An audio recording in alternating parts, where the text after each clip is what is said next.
pag nang kinabit ni Jackie to, ng dealer natin sa Kimco, pinalitan niya kasi to. Ngayon, ang advice niya kasi, dapat bumili tayo ng gantong food peg, yung ano na, yung buo na. Yung one touch niya na pinagmamalaki ni Kimco, sa description niyan, wala ni one touch. Ngayon, ganito na lang gagawin natin, no?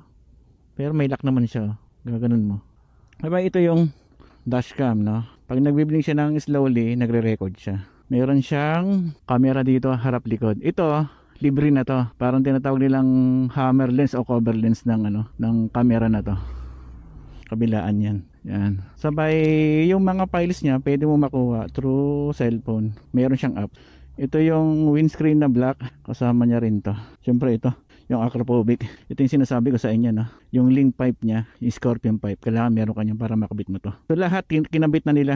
Tsaka alam ko pwede ito sa big bike. Kung meron kang big bike, slip on mo lang, pwede yan.